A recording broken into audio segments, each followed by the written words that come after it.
Skuntank continuing to farm up energy. We bank the flamethrower, look to snipe with Feraligator. The opponent banks a charge move and send out Cresselia.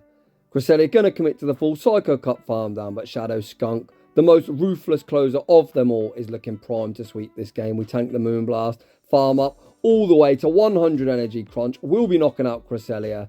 Reggie might have a charge move bank, but that energy's going nowhere. We win the charge move prior event, and we're going to hit him with that bang. There it is. Shout out to the GOAT Oxford U. So welcome back to the channel. You can see by my on-screen ELO, this season has been pretty slow to say the least. However, today we are back to business, running my signature double dark poison backline. The combination of dark and poison gives you a fantastic defensive typing. You have only one single weakness, and that is the ground types.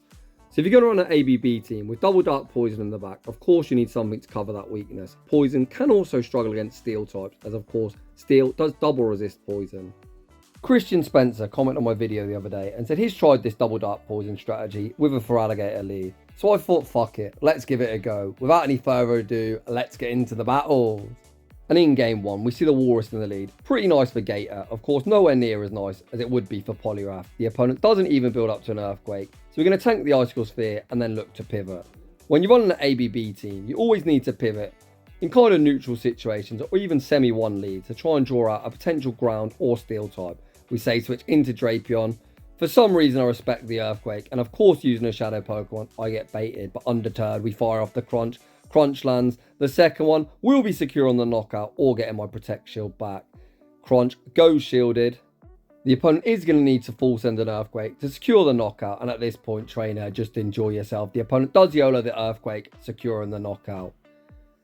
I could Poison Jab farm down. But of course, the Icicle Sphere would hit for neutral. So instead, I'm going to send out Gator again. This is only an Icicle Sphere. And this is going to set up Gator for a massive farm down. And I'm going to leave with 100 energy. Gator does get the full farm down. The opponent sends out Giratina and there is no baiting. I full send the Ice Beam. Ice Beam lands, getting Giratina down below half health. And then going to farm up, throw the Hydro Cannon on the CMP tie. And ball is in the opponent's court. They invest that final Protect Shield. And it's time for Skuntank to do Shadow Skunk things. I imagine they're going to be weak to Skuntank in the back, as they didn't pivot out of the first matchup, and they also brought Giratina into my Shadow Claw user, so we're putting it all on Skunk. I'm going to shield this disarming voice up, but then going to throw 2 poison jabs for optimal fast move timing and the Crunch. The opponent has no Protect Shields, too high behind Crunch. Near one shots, we get the poison jab farm down, leave with the Crunch, and we're going to be off to a very quick 1-0 start. Skuntank absolutely popping off. GG's, and thanks for playing. In the next battle, we see Verizion in the lead. Not the best matchup, although the Ice Beam does come in clutch. We throw 4 Shadow Claws, attempt to catch a Leaf Blade onto Drapion. The opponent shows great composure, hold their energy, and we've managed to bait out the Steel type. This isn't the worst matchup for Drapion. The opponent didn't chip and dip either, so the opponent is going to be forced to throw 2 moves. You can see Zap Cannon nowhere near gets the job done. I've got no intentions of shielding this matchup. However, as they got the attack drop and we didn't get the defense drop, there's no chance we're flipping this whatsoever. I attempt to throw on the CMP tie, but again the opponent continued to overfarm. We managed to definitely get this thing into Hydro Cannon range. The opponent farms up to 100 energy. So they're going to have 25 remaining. With that in mind, I'm going to send out Gator, throw 5 Shadow Claws, again maximising my energy and look to get rid of this tin can. Back out comes Gator, we farm up, throw the Hydro Cannon, and from this range, of course it's going to be lethal. Clearly this opponent is no potato. I attempt again to make a catch. The opponent had no intentions of instant throw-in. Hold their energy and send out Giratina. Again, Skuntank looking primed to put in work in this endgame.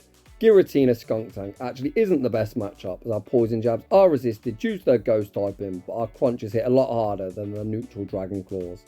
We do survive 1 further Dragon Claw, and we're not in danger of getting Shadow Claw farm down. I continue to hold on to 2 Protect Shields, over farm slightly, fire off the Crunch. Let's see what the opponent wants to do.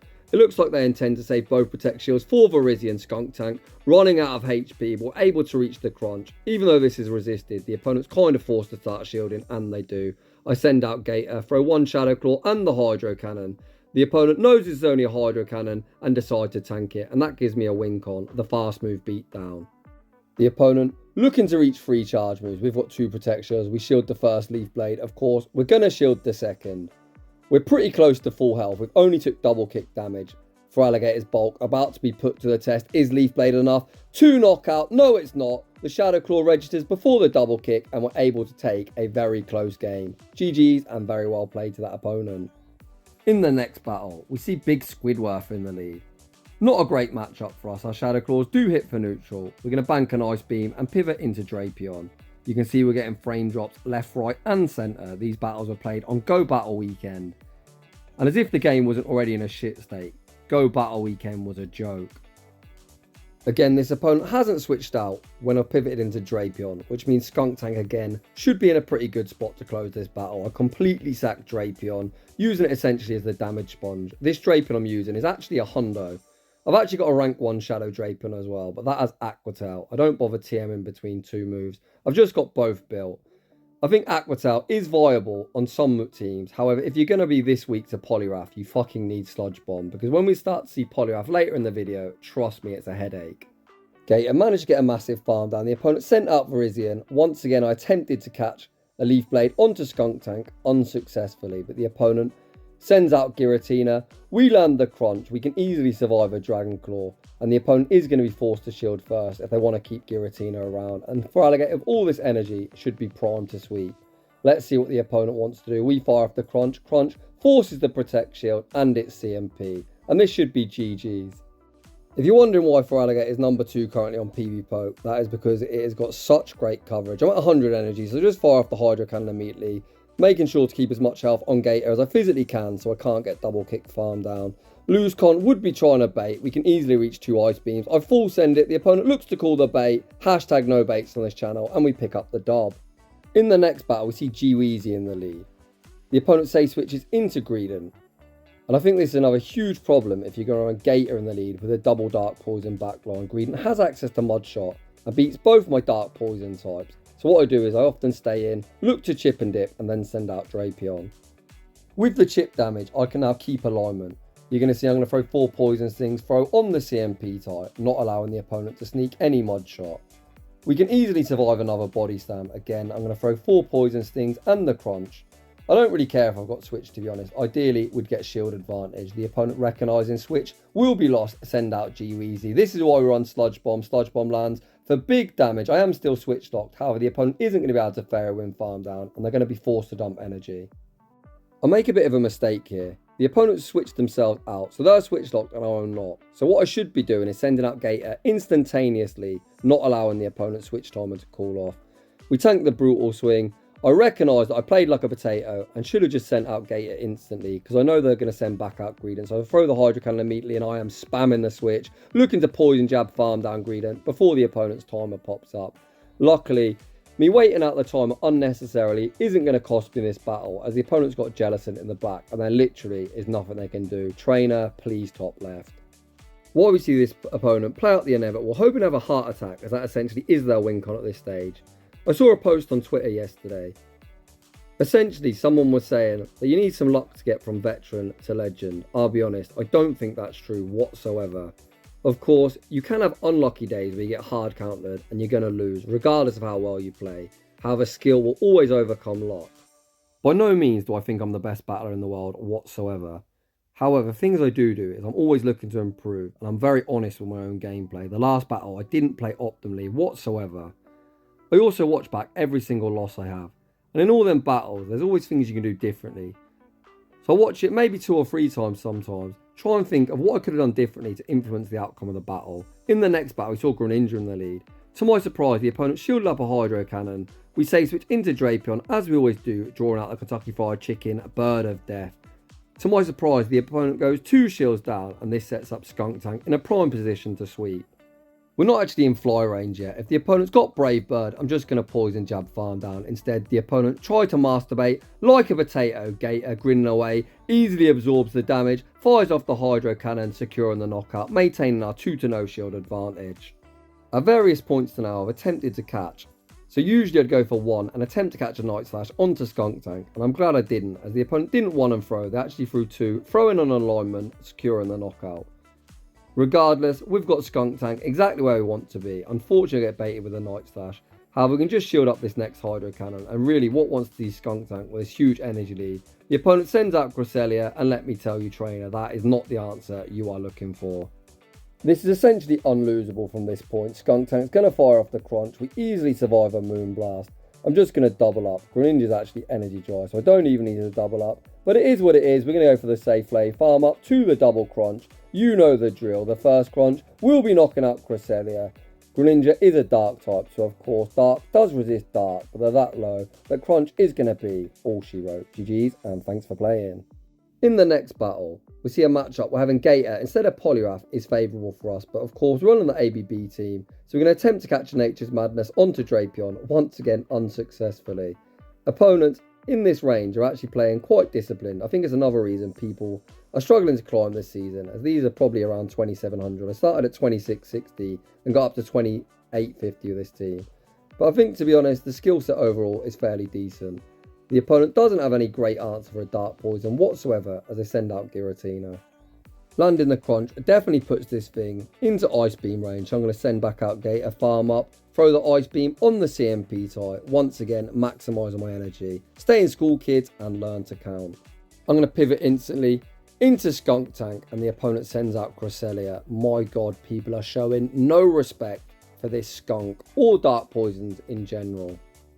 The opponent tanks the crunch, bank the Moonblast for the road, and then send back out Tapu Fini. But this is just free farm. I'm going to commit a protection on the surf, poison jab farm all the way down, and we've pretty much put ourselves in an unlosable position.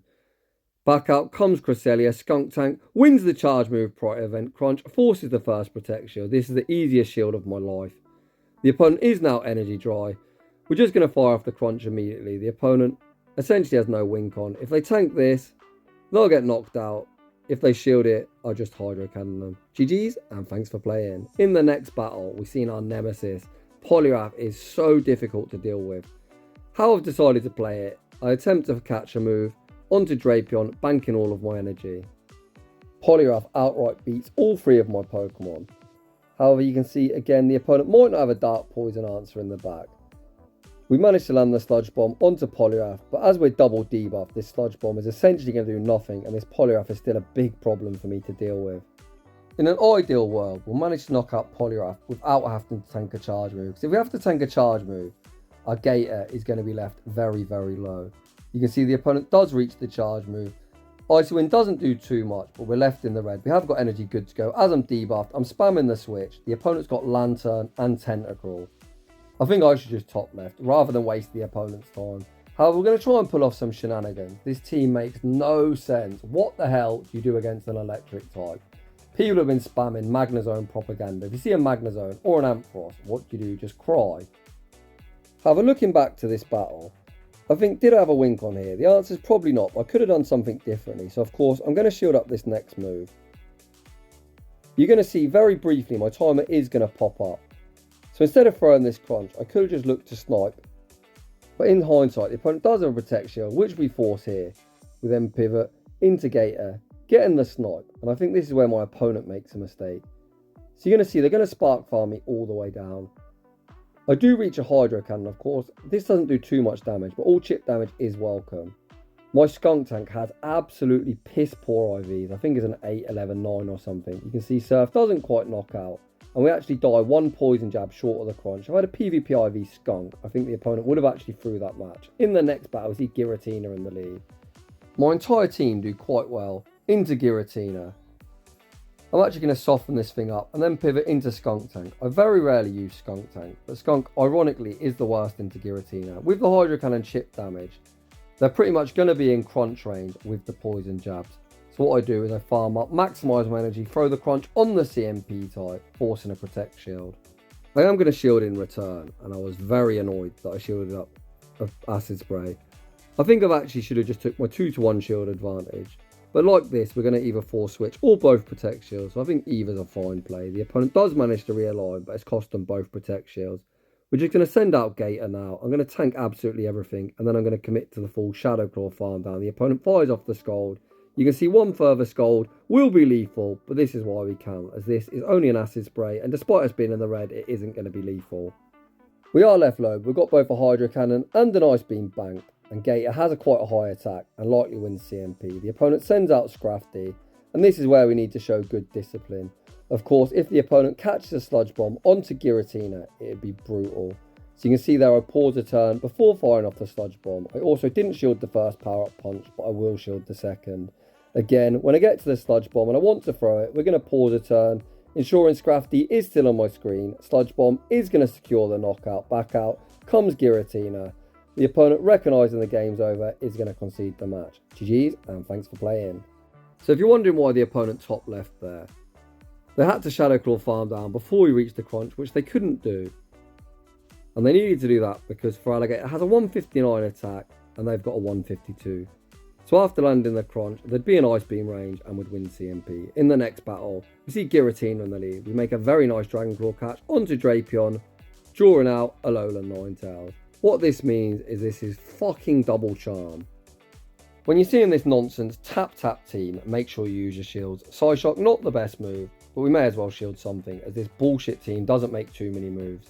We shield the Psyshock, throw 4 Shadow Claws and the Hydro Cannon for optimal fast move timing, securing the knockup back out. Comes Giratina, and once again we're going to trap the opponent into the CMP tie. They do not win. Shout out Home Size Henry for that quote. Ice Beam goes unshielded. And I'm going to shield this up, knowing I'm going to get off a Hydro Cannon on the remaining fairy, which likely forces the Protect Shield. I actually throw on alignment because I wasn't sure I survived that charm. We actually do survive the charm, so I'm going to pivot into Skuntank, not allowing the opponent any extra farm. The opponent is going to get outpaced to the Flamethrower, so they settle for the Psyshock, that single resisted trainer, and you, sir, are about to get wrecked. I overfarm as much as I physically can. I just need to leave enough health to be able to survive the Shadow Claws, reach the crunch. Back out comes Giratina, we reach the crunch, and the opponent is going to concede the match. Get wrecked and take your nonsense somewhere else. In the next battle, we see Gator into Cresselia. You can see I attempt to switch, but we get a frame drop. So now I'm forced to shield in case the opponent's got Grass Knot. Niantic, please fix this game. The frame drop actually might have done me a favour here, as the opponent sends out Poliwrath looking to absorb the energy. But little do they know, we've got no answer for Poliwrath, so I am so pleased to see it when I've got so much of an energy lead. Once again, we're going to farm up, throw the Hydro Cannon on the CMP tie, and if the opponent wants to keep Poliwrath around, which they do, they're going to be forced to shield. This is absolutely beautiful. They're going to dump their energy, we survive the Scald, pivot into Skuntank, and we get the Poison Jab farm down. We now find ourselves in the 1-to-1 shield, and that frame drop certainly has not cost me this game. The opponent sends out Gator. What is going on? This game is stuttering all over the place. We forced the final Protect Shield, and I've already decided that my final shield is going with Drapion, and we're going to trust in Drapion to close. Hydro Cannon isn't quite lethal. The opponent recognises they're going to be unable to Shadow Claw farm me down, pivot back out into Cresselia. Cresselia does manage to Psycho Cut farm us down. However, Drapion is now primed to sweep. As I'm running my Hundo variant of Drapion here, 2 Moonblasts come very close to knocking out. So we're actually going to CMP tie to the second Moonblast, maximising our energy. However, I can count, and this trainer is not a Moonblast. It's a Grass Knot, so you just gifted me the dub. We're going to tank the Moonblast. We've now got the Crunch and the Sludge Bomb banked. Crunch will be knocking out Cresselia. We've still got a Protect Shield remaining. We're going to throw the Sludge Bomb, and that is going to be all she wrote. GG's, and thanks for playing. Heading into the next battle, another Cresselia in the lead. I am of course going to bank my energy, look to catch onto Drapion. My opponent shows great composure, hold their energy and then send out Charizard. This is one matchup you wish you had Aqua Tail. You can see though the crunch lands, the opponent shows no respect. To my surprise, most Charizard shield, they then farm up. Play to the CMP type, they go for the Dragon Claw bait, and I had no intention of shielding. So this is either going to give me switch or force us shield advantage. We managed to gain ourselves shield advantage, and the opponent's still going to be forced to throw. This once again sets me up with Skuntank with shield advantage, and that is pretty much the favourite situation I can ever find myself in. We send out Gator, Shadow Claw farm down, I attempt to catch the Grass Knot onto Skuntank, but the opponent doesn't fall for any of my shenanigans. They fire off the Moonblast and then send out the Kentucky Fried Chicken, Bird of Death. So the win con isn't going to be Skuntank, it's going to be Gator. We fire off the Crunch, Crunch goes unshielded, and the opponent is going to be forced to throw. Talonflame is going to be 1 Incinerate off the charge moves. I think the safe play is to throw 2 Shadow Claws and the Hydro Cannon. However, we actually commit to the Shadow Claw farm down.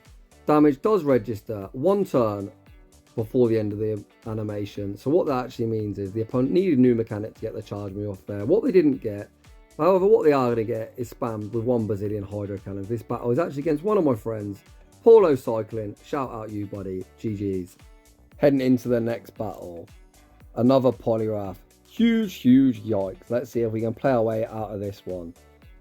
I've actually decided we're going to chip and dip first and then look to catch, just to soften it up. To my surprise, the opponent invests that Protect Shield, which is worst case scenario, as I really wanted the obvious Hydro Cannon damage to land. The opponent throws a hard hit in Scald, and they manage to get the attack drop. I was very mindful as the opponent is staying in. They might try and catch a Sludge Bomb, so I pause a turn, and the opponent sends out Skuntank. So this is going to be the exact same team that I'm running, but they're going with Poliwrath instead of Gator, and we are in such a mess. So while we're seeing me get my ass kicked, let's talk about which of these two teams is better. So Poliwrath Double Dark Poison pros. You're a lot better into opposing Poliwraths. You're better into Greedent and better into Dark Poisons. As of course, Gator using Shadow Claw is resisted by the Dark subtyping. Of course, if you're going to use Poliwrath, you want Legacy Counter. Counter is the best quick move in the game, so it also makes you a lot more dominant into the Steel type, stuff like Cobalion, Steelix and Registeel. However, some of the downsides of Poliwrath is you're a water type that doesn't actually do that well into the common fire types you're likely to see. Of course, Skeledirge has a sub ghost typing, meaning counter is double resisted. The other two common fire types are going to be Zard and Talonflame, both with a sub flying typing, that means your quick move is resisted. However, something Poliwrath can do that Gator can't do is debuff the opponent. Running Scald and Icy Wind gives you 2 opportunities to debuff the opponent, and you actually can win some matchups you have no right in winning whatsoever. I think what Gator does that Poliwrath doesn't do is obviously it absolutely claps the fire types, and it's got more play into common ghost types / psychic types like Giratina, Jellicent and Cresselia. However, when you're running double Dark Poison, do you really need that coverage? I'll let you decide. In the next battle, we see another Poliwrath in the lead. Hopefully we manage to get some redemption. We do successfully manage to chip and dip this opponent, and we manage to catch. I didn't actually pause a turn here, that's because the opponent threw the Icy Wind, so I just throw the Sludge Bomb as it will be CMP. A bit risky, but it does pay off. The opponent gives us early shield advantage. They are going to throw the Icy Wind, and they're going to get a massive counter farm down. This was actually a 171 point down pair. I remember it because I thought, how the hell have I been paired against someone so much lower than me? And we actually find ourselves in not the worst spot. The opponent shielded up a Sludge Bomb that wouldn't knock him out. So my thought process was that Skuntank should be good against the remainder of the team. We send out Gator. We throw the Hydro Cannon Snipe with Skunk, giving us a 1 poison jab head start. The opponent thinking about what they want to send out, and they send out the Tin Can. So another debate people always ask me in my Discord. Speaking of which, if you want to join it, it is linked down below. Is if you're going to run Skunk, do you want Flamethrower or Trailblaze? This is the exact reason that I run Flamethrower, as the Shadow variant of Skuntank is able to 2-shot Registeel. At least you would be if the opponent doesn't debuff you. Of course, I normally run Poliwrath or Hitmonchan or some kind of fighter in the lead, so I'm pretty alright into opposing Poliwrath. If you're actually going to opt for the Gator variant, I actually think Trailblaze might be the way to go, just to give you that get out of jail free card against the ever annoying Poliwrath that's been giving this team a headache. You can see there I bank a boatload of energy, attempt to catch the charge move, back onto Gator, the opponent hold their energy, bank the charge move and send out Cresselia, and Skuntank is looking primed to sweep. We're going to be able to survive any one move. The opponent is going to throw the Moonblast. We're just going to farm up to 100 energy, which means we got the Crunch and the Flamethrower bank. You know the drill. Crunch will be knocking out Cresselia. The Tin Can did exit with a charge move. However, as I said, Flamethrower does 50% and it's time to get that Tin Can off my screen, and we're going to take that game. We managed to go a 9-game win streak when I first started using Gator. However, we then hit an absolute wall of these Poliwrath. Most of them we've lost to, we do occasionally beat it. Let's see if this is one of them scenarios where we managed to beat it. It was actually Shadow and Shadow Crime. We successfully managed to chip and dip, and as Hydro Cannon is one of the most busted moves in the game, Hydro Cannon got on below half health. We then sent out Drapion. The opponent didn't throw anything and then respond with Ampharos. So Ampharos is going to have to give up Protect Shield, and that's best case scenario. The opponent actually going to nuke me with the Zap Cannon, very nice. But that just means that their second move is definitely going to be Brutal Swing. They're not going to make another Zap Cannon. So I'm just going to send out Skuntank and get a massive Poison Jab farm down. There is no shot this opponent doesn't have Brutal Swing for a second move. So it's an easy no-show. You can see Brutal Swing doesn't do too much. I'm spamming Gator. Temporarily comes out Magnezone and the opponent makes a huge mistake, sending back up Poliwrath. I'm not sure if it's a mistake. as obviously I don't want to tank a Hydro Cannon onto Magnezone, but this sets up a very easy win con. I land the Hydro Cannon, I'm not lagging, I've just stopped tapping. We want all the farm on Skunk, of course. I am going to shield up the obvious Icy Wind, but Shadow Magnezone cannot tank a hit for shit, so we're going straight Flamethrower. Back out comes the UFO. Does the opponent respect the damage? They do not, and as I said, trainer, you can't afford to call that bait, and we're going to take that game. So those were the battles with a new variation of my signature double Dark Poison backline. Towards the end of the video, I did give you my thought process on whether I think this variation is any good or not. These battles were from day one in Go Battle Day. I went 14 and 6 overall. I managed to hit a season high ELO of 2850. I did actually use this team the very next day, and I managed to go 1-4, 1-4. I got frame drops and loads of other stuff, and I've not played a single battle since, because I'm still trying to get over the tilt. However, you can see that it always has play, so if you're enjoying the content, smash that like button if you're new, consider subscribing if you'd like your battles featured on my channel. The link to my battle submission form is down below, and as always, a huge thank you to everyone for watching, and I'll see you all in the next one.